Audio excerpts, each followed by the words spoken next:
Salam əziz dostlar, biz yenə Brain Ring'dəyik və İctimai Televiziya efirində Brain Ring'in 26-cı mövsümü. Bugün yanvarın xüsusi seçim oyunuyla efirdəyik. Bir həftədən sonra Bilik Kubokunun sahibi bilinəcək və bu önəmli məqamda böyük təşəkkürüm bütün verilişlər boyunca bizimlə olmuş Heydər Əliyev Fonduna, Azərbaycan Respublikası Elm və Təhsil Nazirliyinə və Azərbaycan Respublikası Gənclər və İdman Nazirliyinədir.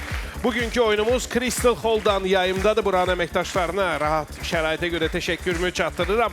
Verilişimizin baş sponsoru isə bu mövsümdə də NAR'dır. Verilişin maliyyə sponsoru Bir Bank.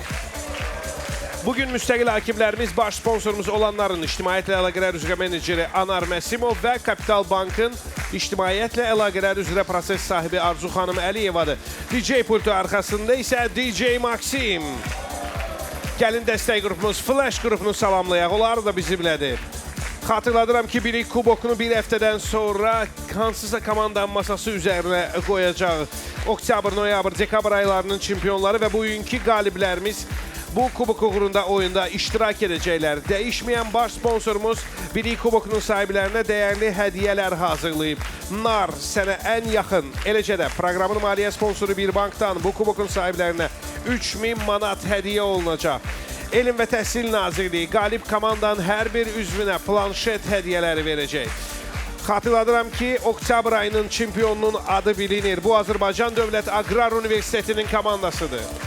Noyabrın çempionu NAR'dır. Dekabrın çempionu isə Sumqayıt oldu. Bugün biz 3 xala qədər 7 döyüş keçirməyi planlaşdırırıq və sonuncu döyüşün qalibi bildiyiniz kimi Bilik Kubokunu uğrunda yarışlarda iştirak edəcək 4-cü komanda olacaq. Və bugün verilişin qalibi olub, amma ayın çempionu ola bilməmiş komandalara yenidən şans verəcək. Belə komandaların sayı 8-dir. Hamısını salamlayıram. Yunek komandası, Göyçayın NAR Plus komandası, Gəncə komandası, Bridge, Şirvan komandası, Bakı Dövlət Universiteti, Norm Sement və Azərbaycan Tibb Universiteti komandasının oyun kartları ilə mən müstəqil hakimlərimizə yaxınlaşıram. Hərəniz bir kart seçəcəksiniz. Beləliklə, Leyla xanım, Azərbaycan Tibb Universiteti komandasını yaşıl masa arxasına dəvət edir. Fərid Məmməd Hüseynov, Arzu Musayeva, Cavid Əhmədov, Günhan Dadaşov, Aydın Cəfər və komanda kapitanı Fərid Əhədli öz yerlərini yaşıl masa arxasında alırlar. Onların rəqibi olacaq komanda isə bu Bakı Dövlət Universitetinin komandasıdır. Qırmızı masa arxasında. Emin Qasımov, Vüsal Qaflanov, Səyyar Qurbanov, Şamxal Cəbiyev, Ramal Ağazadə və komanda kapitanı Səməd Səmədov öz yerlərini alırlar. Xatırladıram ki, döyüş 3 xala qədərdir və birinci döyüşə başlayırıq. Hesab 0-0, bir xal oynanılır. Bir atalar sözümüzdə deyilir ki, at almağa cahil adam göndərmək lazımdır. Bəs arvad almağa vaxt. Cahil getməlisin. Bakı Dövlət Universiteti. Emin Qasımov. Buyursun. Elə ona da cahil adam. Yox. Tibb Universiteti düşünür. Cavan demək. Cahil qocanın da Super. Buyurun. Kim cavab verir? Bəlkə ahıl adam. Bəli. At alanda cahil yeni gənc adamı göndərmək lazımdır. Gələcək həyat yoldaşını seçərkən isə həyat təcrübəsi çox olan şəxsin fikrinin önəmi vurğulanır bu deyimdə. Bu cür şans və ilk şansdan Tibb Universitetinin komandası yararlanır. Bir atalar sözümüzdə belə tövsiyə olunur ki, hətta deyimdə belə deyilir ki, kim insanı sancan çuvalduzdur. Vaxt. Bakı Dövlət Universiteti. Vüsal Qaflanov. Baldız. Bu sözü baldız haqqında deyirlər. 1-1. O tez-tez ailənin işlərinə qarışır, zarafat edir, kinayə ilə danışır və ya sözləri ilə iynələyir. Buna görə də onu böyük iynə olan çuvaldızla müqayisə edirlər. Bundan başqa baldız, çuvaldız sözləri də bilirsiniz. Qafiyədir. Növbəti sual. Rafael Hüseynov yazır ki, Əbülqasım Hüseynzadə ifrat səliqəli insan olub və buna görə də onun məktublaşmalarını arada heç bir qırılma olmadan rahatlıqla oxumaq olar. Çünki Əbülqasım bəy hətta bunların belə nüsxəsini saxlayırmış. Nələrin? Vaxt. Öz yazdıqları məktublarından nüsxəsi. Özünə qaralama. Bakı Dövlət Universiteti buyurun.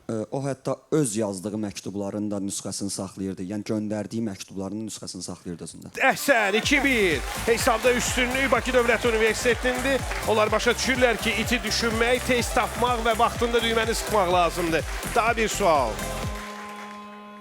Qədimdə kişilər tərəfindən geyilən əmmamə bir neçə praktik funksiya daşıyırdı. Ehtiyac yarandıqda əmmamədən süfrə, bəzən qurşaq kimi də istifadə edilirdi.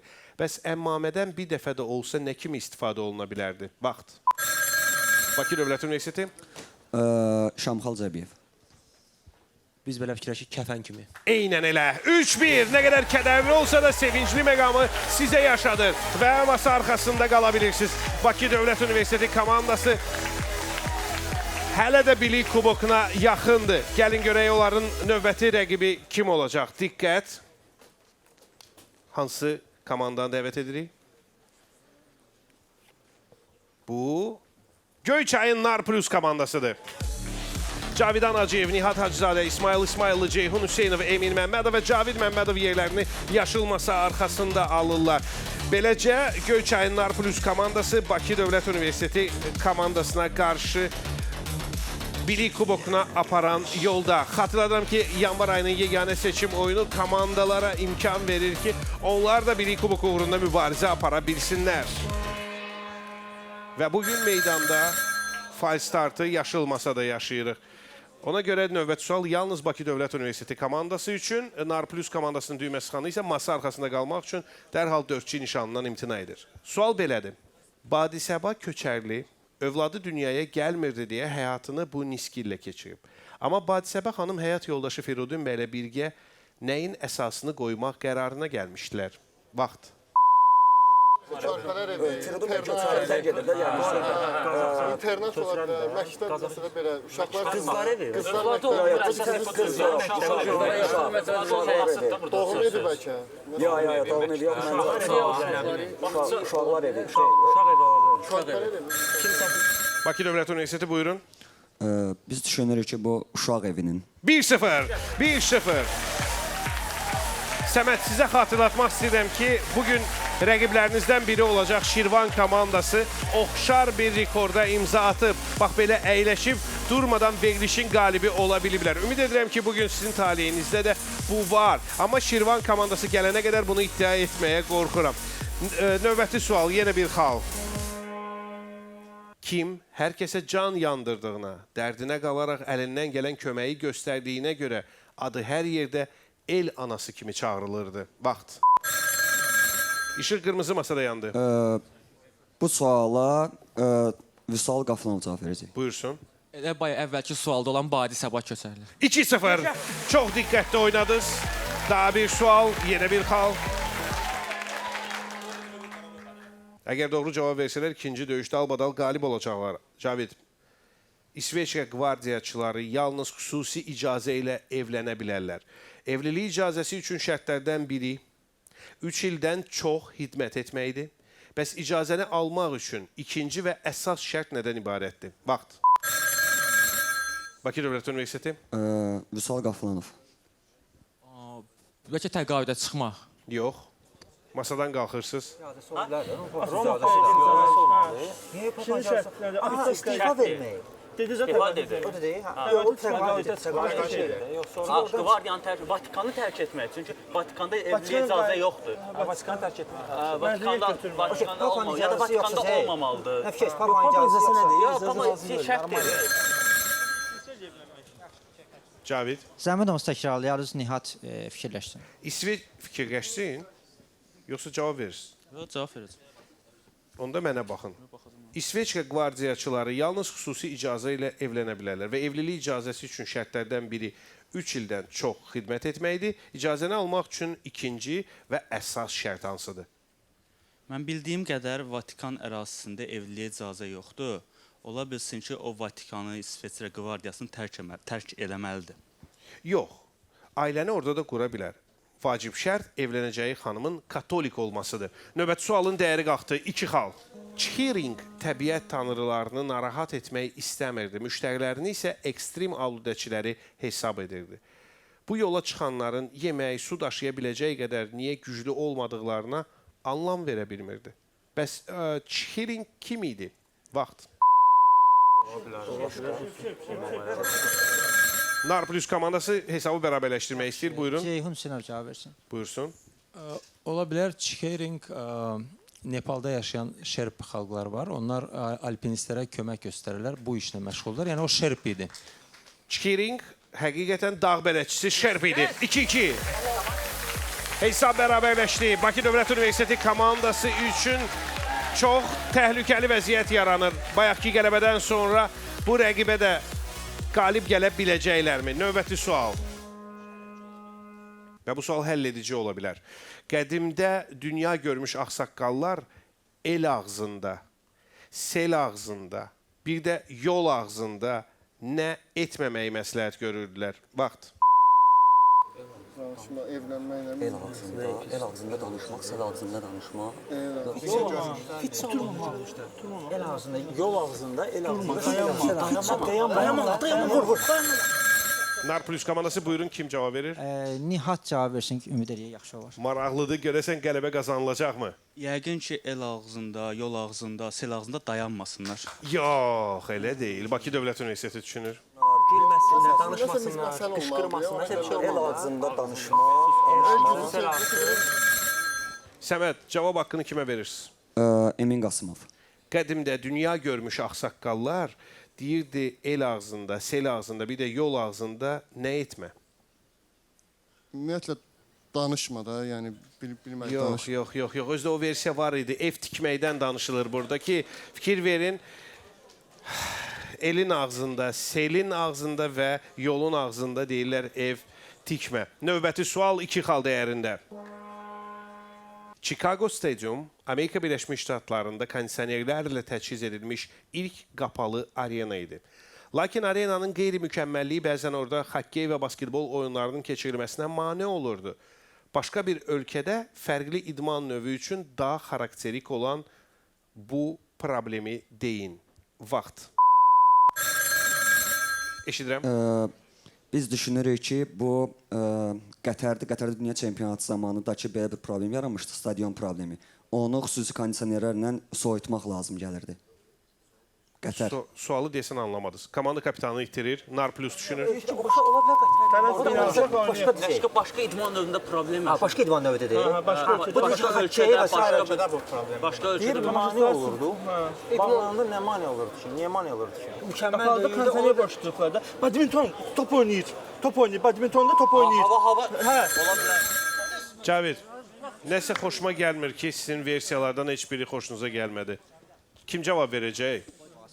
Bir dənə zəhmət olmaz təkrar. Yox, sual təkrarlamayacağım, cavabınızı istəyəcəm. Nəyə görə izah edim? Çünki düyməni sıxandan sonra siz məni heç eşitmədiniz, müzakirələr davam edirdi. Cavabınız? Okey, cavabdan cavab verəcək.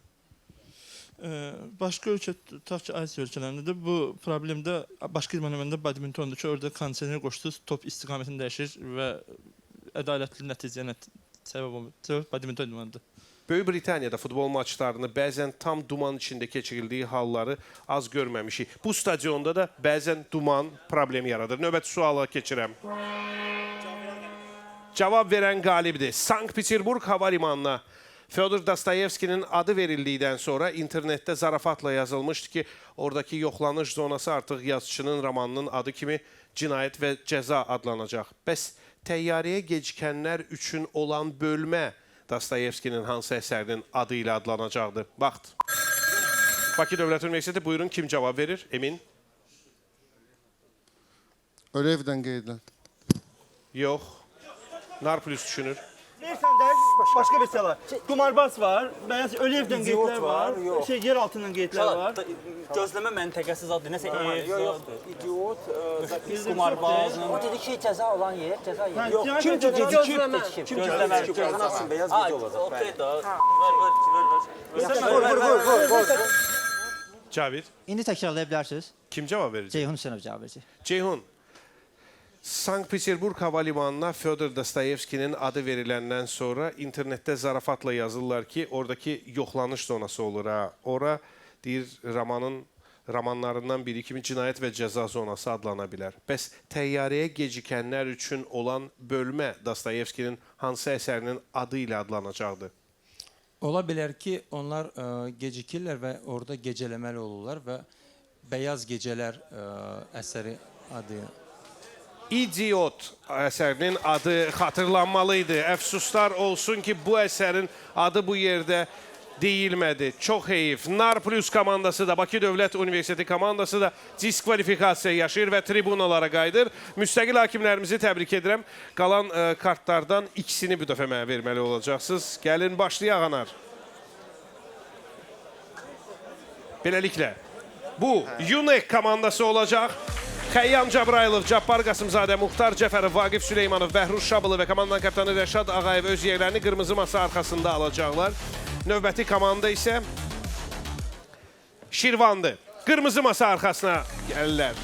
Mircavad Mirbabayev, Aysun Əhmədova, Günel Günəşli, Yeganə Məmmədova, Səbinə Günəşli və komandanın kaptanı Samir Məmmədov. Yaşıl masa arxasında, qırmızı masa arxasında isə Yunek komandası. Hər iki komandaya uğurlar. Şirvan bəlkə də biraz geç çıxdı. Tez çıxsaydılar, indi onlar masa arxasındaydılar və ardıcıl döyüşlərin qalibi idilər.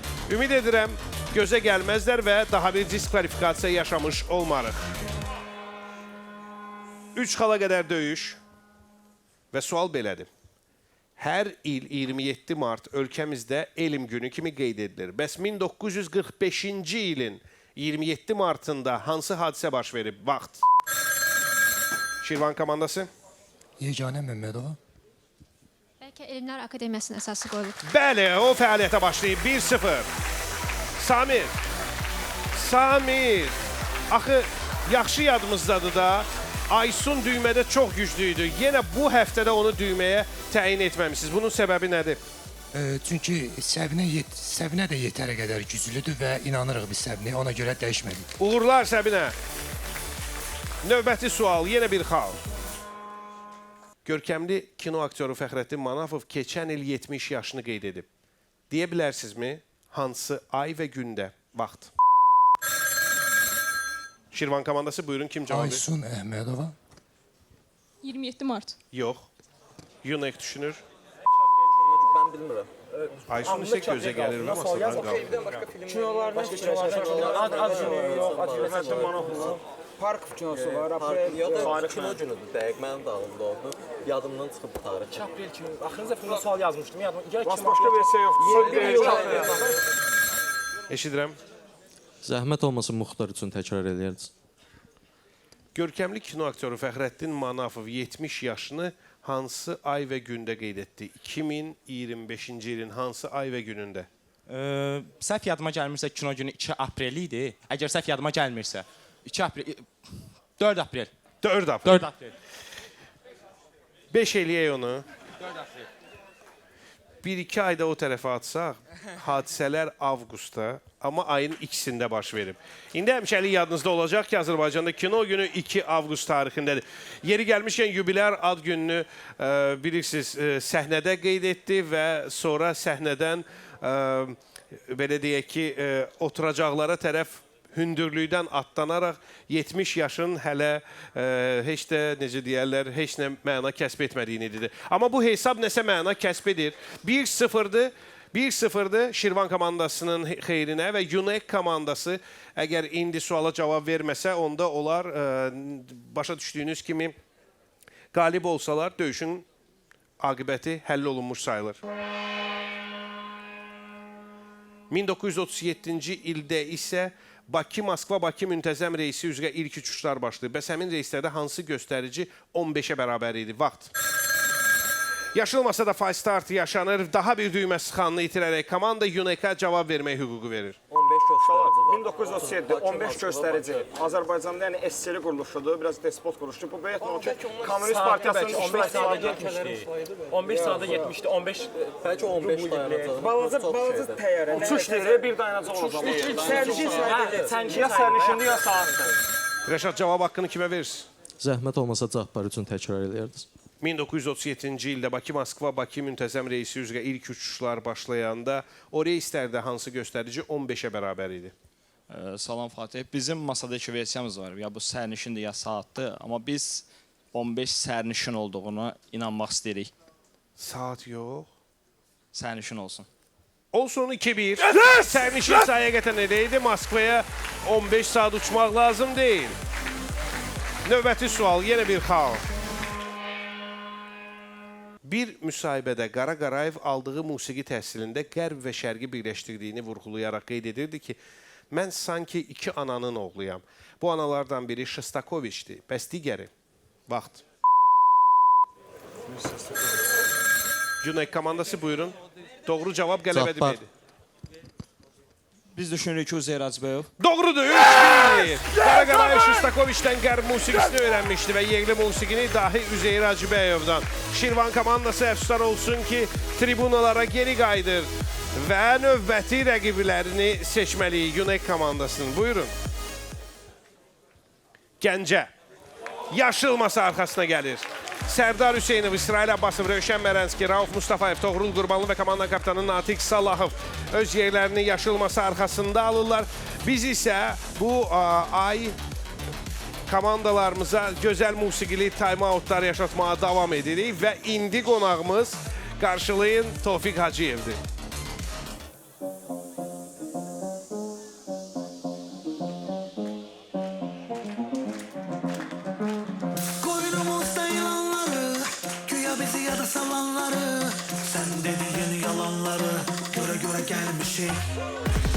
Biri gedəcək, biri gələcək, mənə özlərini fəda edəcək. Onlar yenə mənə seçəcək. Görə gəlmişik, görə gəlmişik, görə gəlmişik, görə gəlmişik. Biz görə gəlmişik. Nədir düzgün, nədir eyib, üstümə egoli basım geyib. Heç vaxt görmədik deyib, görə gəlmişik. Özü gedən özü dönəcək. Gözünü açıb görəcək. Tez alışan, tez sönəcək. Görə gəlmişik. Partlamaq istəyi çoxdur. Sevir kəsam dolmasa da. Yaşımız çox olmasa da. Görə gəlmişik. Görə gəlmişik. Görə gəlmişik. Görə gəlmişik. Biz görə gəlmişik. Görə gəlmişik. Görə gəlmişik. Görə gəlmişik.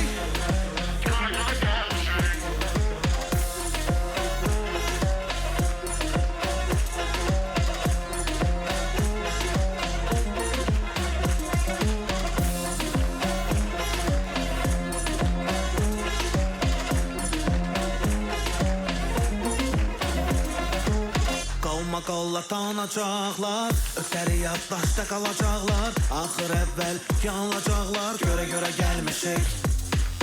Biri gedəcək, biri gələcək. Mənə özlərini fəda edəcək. Onlar yenə mənə seçəcək. Görə gəlmişik. Yanlışı doğrudan seçmişik. Zaman olub səhvləri keçmişik.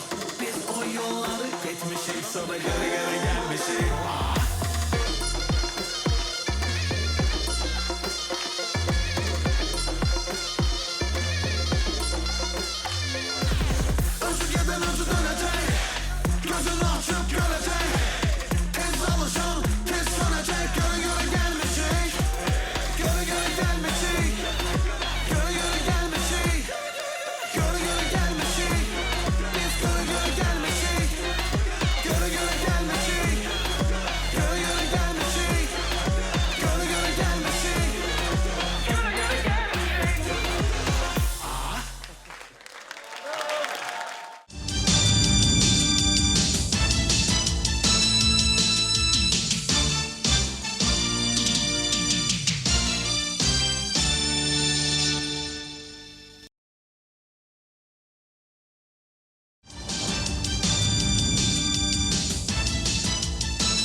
Hoş gördünüz tamaşaçılar. İctimai televiziyada Brain Ring'e baxırsınız və verilişimizin baş sponsoru NAR-dır.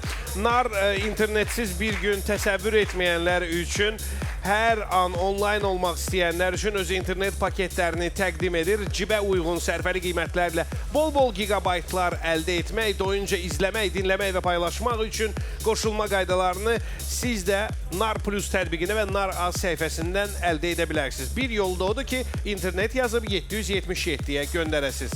Bugün Brandingin maliyyə sponsoru Azərbaycanın ilk rəqəmsal bankı Bir Bankdır. Bir Bank taksit kartı sizə QR ödənişlərdə 2 qat ƏDV bonusu, 24 aylıq taksit və bir dəfəlik ödənişlərdə, nağdlaşdırma, eləcə də köçürmələrdə 63 günədək güzəşt müddəti kimi fürsətlər yaradır.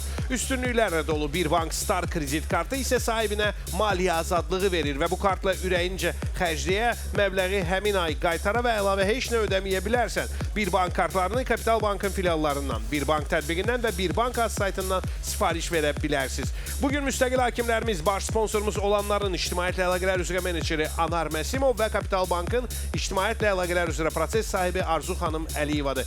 Mən qırmızı masa arxasında UNEC-i bir daha qələbəsi münasibəti ilə təbrik edirəm, amma bu döyüşdən də qalib çıxmaq lazımdır. Yaşıl masa arxasında isə bugünkü verilişimizdə ilk döyüşünə çıxan Gəncə komandası əyləşib. Xatırladıram, bugün qalib gələcək komanda Bilik Kubokunun finalında oynamaq şansı qazanacaq. Hər zaman olduğu kimi baş sponsorumuz Nar həmişəli komandalarımıza hədiyyələr hazırlayır və xüsusi hədiyyələr bugün də bizimlədir. Nar, sənə ən yaxın. Başlaya bilərik. İlk döyüş. Musiqili time-outdan sonra bu ilk döyüşdən öncə Natiq, mən sizi görməyə şad olduğumu bir daha ifadə etmək istəyirəm. Mən sizi hələ gördüm. Natiq, 25 mövsümdən çox da oynayırsınız da, 26-cı mövsümdür. Heyətinizdə bir dəfə də mən xanım oyunçu görmədim.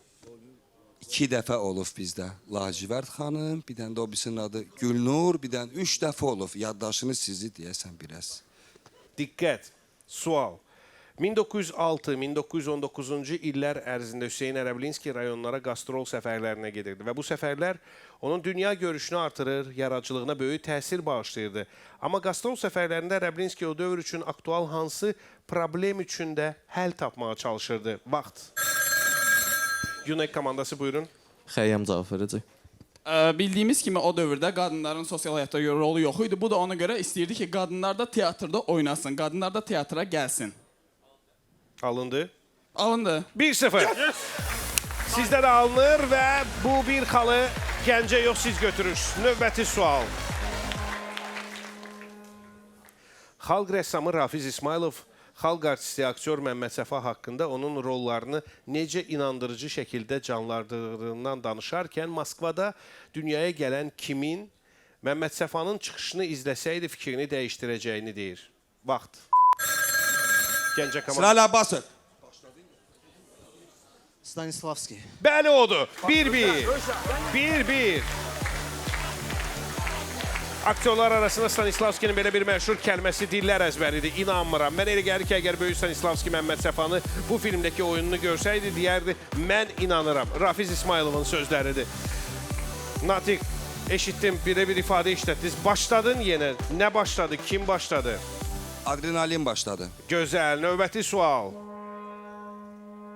Sovet dövründə istehsal olunan ən maraqlı şam ağacı oyuncaqlarından biri də saat şəklində idi.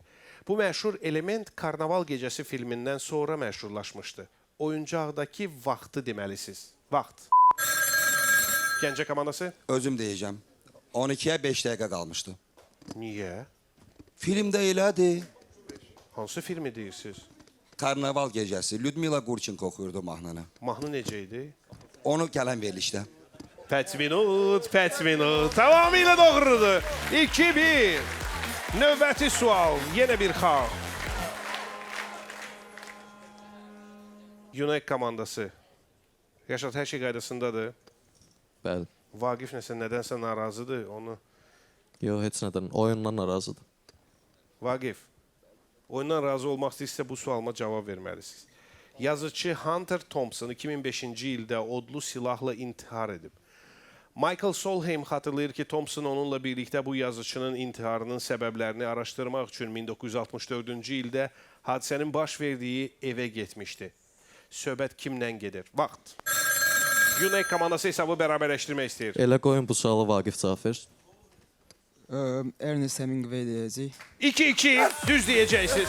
1961-ci ildə odlu silahla o da intihar edib və maraqlıdır ki, ondan təxminən 45 il sonra eyni üsulla intihar edən yazıcı Hunter Thompson illər əvvəl Hemingway'in intiharının səbəbləri ilə maraqlanırdı. Həlledici məqama gəlib çatdıq. İndi hər şeyi bir sual həll edəcək. Antonia Bayet Skandinav mifologiyası mövzulu kitabında təbiətin ağlamasını təsvir edir. Əcnəbi sözdən istifadə etməklə deyin, bu zaman o nələri göz yaşlarına bənzədir? Vaxt. Yox, yaşları etədən söyləyəcəm.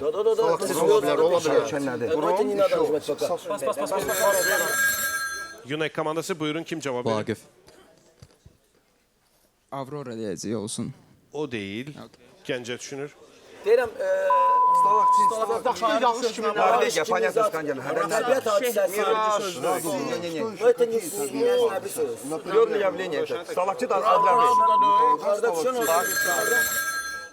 Zəhmət olmasa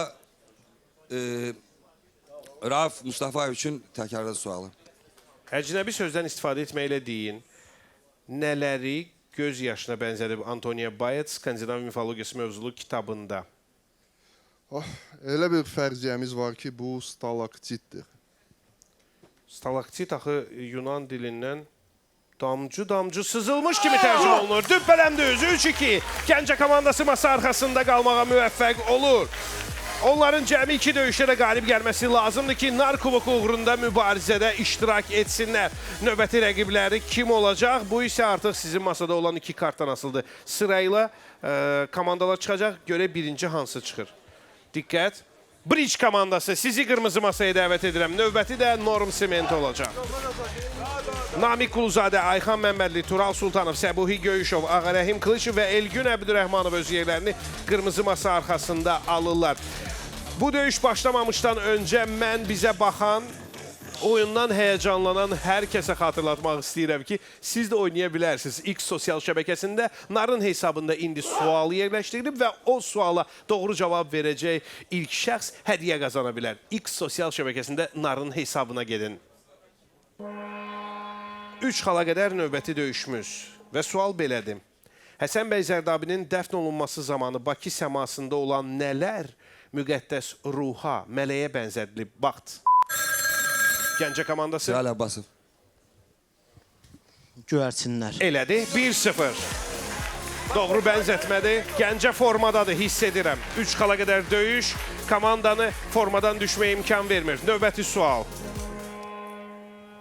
1980-ci illərdə Avstraliyalı 61 yaşlı fermer Cliff Young 864 kilometr qaçaraq ultramarafonda qalib gəldi və əvvəlki rekordu demək olar ki, 2 sutka yaxşılaşdırdı.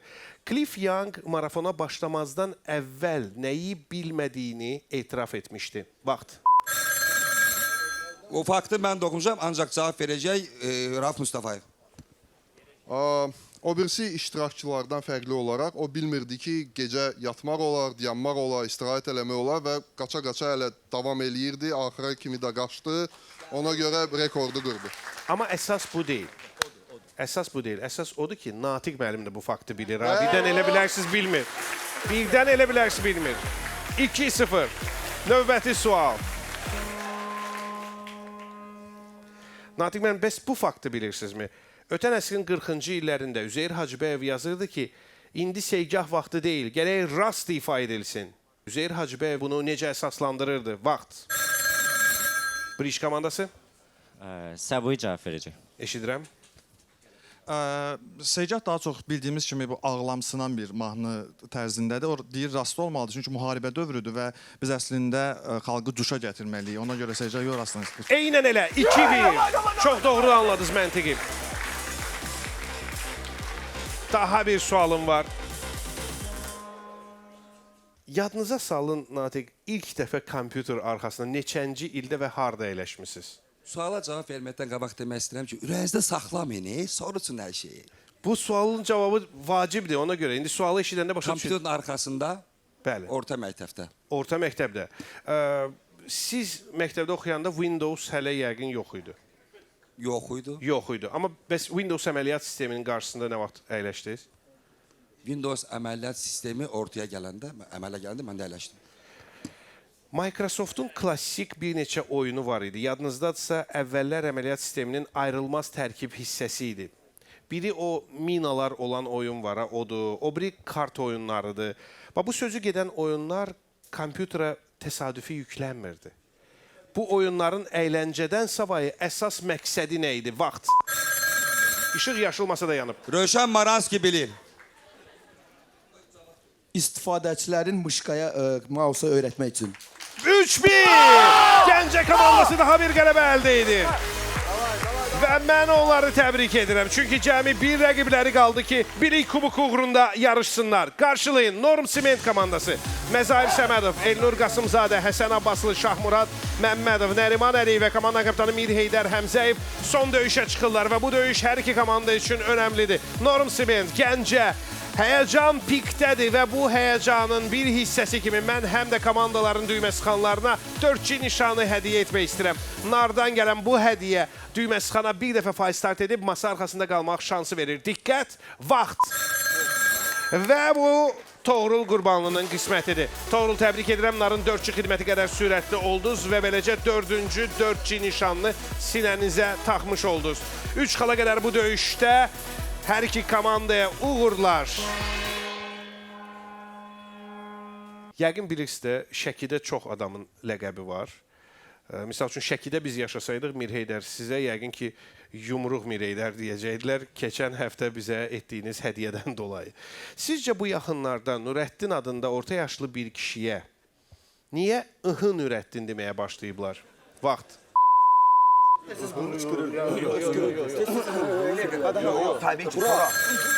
Norm Sement komandası buyurun, sizin versiya nədir? Şahmurad öz versiyasını desin.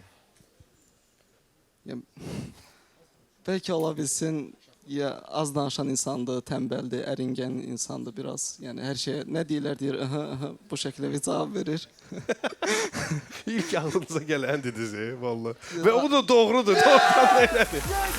Çox danışan adam deyil, nə eşidir, eləyir və salam. Ondan başqa söz eşitmək olmur. Ona görə də adını qoyublar Ihın Nurəddin. Yəqin bizə baxır, Ihın Nurəddinə buradan salamlar göndəririk.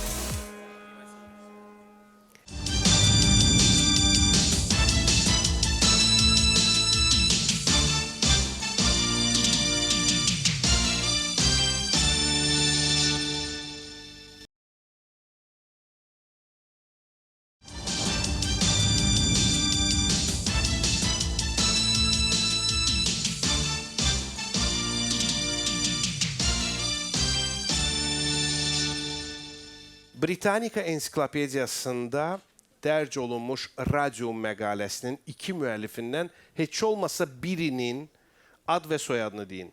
Birinin adını deyin. Vaxt. Qırmızı masada faiz start yaşanır. 4G nişanlarından biri sinədən çıxır. Mir Heydər masa arxasında qalmaq üçün qalan vaxt Gəncənindir.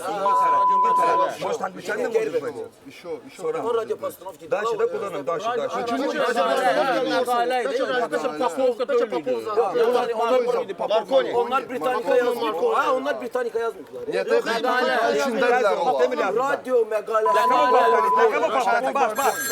Buyurun, kim cavab verin artıq? Tak, Rauf Mustafa üçün zəhmət olmasa sual təkrar edin. Rauf, Britannica ensiklopediyasında dərc olunmuş radio məqaləsinin 2 müəllifindən heç olmasa birinin ad və ya soyadını deyin. Guglielmo Marconi. Yox. Yox. Bu Mir Heydərin versiyasını eşidir, sizin komanda. Bizim Maria Curie idi versiyamız. Ya da? Pierre Curie. Oo, nə yaxşı ki Pierre Curie'nin adını çəkmədiniz. Çünki Pierre Curie versiyası səhvdir. Maria Curie və Irene Curie cavabları isə bu sualda 1 xal qazandırırdı. Ona görə növbəti sualın dəyəri qalxdı, 2 xal oynanılır. Oy, Norm Sement komandası üçün həlledici məqamdır. Əgər indi doğru cavab versələr, onlar bu döyüşün qalibi olacaqlar və uyğun olaraq bilik kubuku uğrunda mübarizə aparacaqlar. Amma Gəncə komandası da hesabda üstünlük əldə etmək istəyir. Ölkələr üçün internet domenləri ilk dəfə 1985-ci ildə müəyyən olunmuşdu. Lakin iki internet domeni istifadəyə verilə bilinməmişdi. Bunlardan biri .su domeni idi ki, bu Soviet Union mənasında SSR-in idi. Digəri də .dd domeninin hansı dövlətə aid olduğunu deməlisiniz. Vaxt. Gəncə komandası. Rövşən Maranski. Almanya Demokratik Respublikası. 2-1. Gəncə bu fürsəti rəqibə vermir. Hesabda üstünlük əldə edir. Növbəti sual. O Henry'nin əsərində qəhrəmanın yanına görmək istəmədiyi bir ziyarətçi gəlir. Qəhrəman acı istehza ilə deyir ki, deyin ki, mən burada yoxam. Bəs həmin qəhrəman hardaydı? Vaxt. Nə desən? Korlok. Norm Sement komandası düymə sıxılıb. Kim cavab verir? Şahmurat. Bəlkə etiraf otağındaydım. Yox. Qalan vaxt Gəncənindir. Onu bildik. Amma hardaydı? Hardaydı? Yazışın yanına. Bəlkə o Genrinin o birisinin yanına gedib. Yox. Onun əsərlərinin birində. Qəhrəman. O gələn adamın evinə getmişəm. Hə, filan kəs gələ qonaq Hə, də filan kəs. Aha, deyəsən cavab tapıldı. Kim cavab verəcək? Tak, başqa bax hamısı mikrofonu əlimdən alır. İndi deyirlər ki, ver ona, ver buna. Rövşən Maranski üçün zəhmət olmasa təkrarlayın. O Henry'nin əsərində qəhrəmanın yanına görmək istəmədiyi bir ziyarətçi gəlir. Qəhrəman acı istehza ilə deyir. Deyin ki, mən burada yoxam. Həmin qəhrəman hardaydı? Həmin ziyarətçi gilə qonaq getmişdi. Yox. O başqa yerdə ola bilməzdi. Həbsxanada idi. Növbəti sual 2 xal dəyərində və Norm Sement hələ ümidini itirmiş sayılmır. Orta əsrlərdə anatomik teatrlara maraq böyük olsa da, orada keçirilən dərslər tibb tələbələri üçün faydasız olurdu. Bunun bir səbəbi teatrlarda olan insan axını idi. Digər səbəbin nə olduğunu izah etməlisiniz. Vaxt. Bəlkə bağlı yerdə. Düymə qırmızı masada sıxılıb. Norm Sement komandasının versiyası var. Buyurun. Tutaq ki, anatomik teatrlarda baxmağa gələn tələbələr heç cür iştirak etmirdilər prosesdə. Yalnız teatrda göstərən həkim iştirak edir və onlar üçün praktika heç bir əhəmiyyəti yox idi buna. Onlar sadəcə izləyirdilər. Yəni özləri müdaxilə edə Bəli, bilmirdilər. etmirdilər, yalnız baxırdılar. Yox, elə deyil. Gəncə düşünür. Tədris vəsaitləri yox idi. Metodikaları, kitabı yox idi. Bu deyir yaza bilmirlər.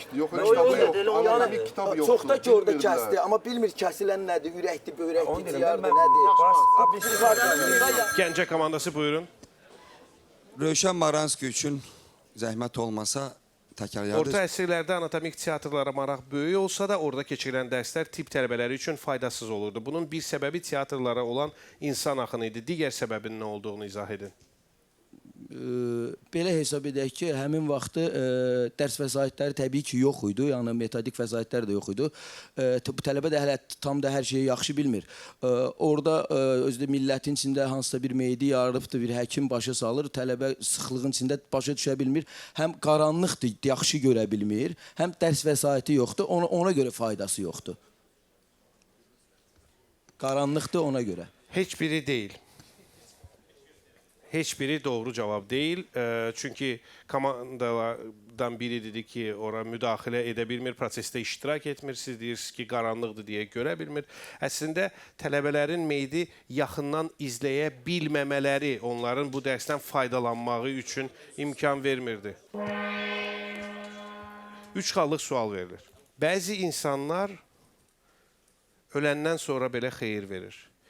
İsveçdə hansı müəssisələrdən əldə olunan istilikdən şəhərlərin isti su ilə təmin olunmasında istifadə olunur? Vaxt. Qırmızı masada falstart, yaşıl masa düşünür.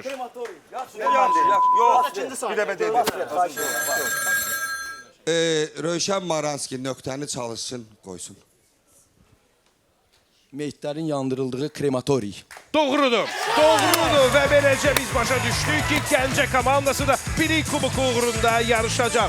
Azərbaycan Dövlət Aqrar Universitetinin komandası NAR Sumqayıt və Gəncə komandaları bir həftədən sonra Bilik Kuboku uğrunda yarışacaqlar. Bilik Kubokunu qazanarsa komandalardan biri məhz Sumqayıt olarsa, qalib Sumqayıt olarsa, onda onlar həm də Azərbaycan çempionu elan olunacaqlar. Amma bu barədə bir həftədən sonra danışarıq. Hələlik isə böyük təşəkkürüm. Bugün də mənimlə olduğuna görə müstəqil hakimlərimizədir. Bugün də bizimlə baş sponsorumuz olanların İctimaiyyətlə Əlaqələr üzrə meneceri Anar Məsimov və Kapital Bankın İctimaiyyətlə Əlaqələr üzrə proses sahibi Arzuxan Əliyeva idi. Təşəkkürlər iştirakınıza görə, təşəkkürlər baxdığınıza görə və təşəkkürlər oynadıqlarına görə.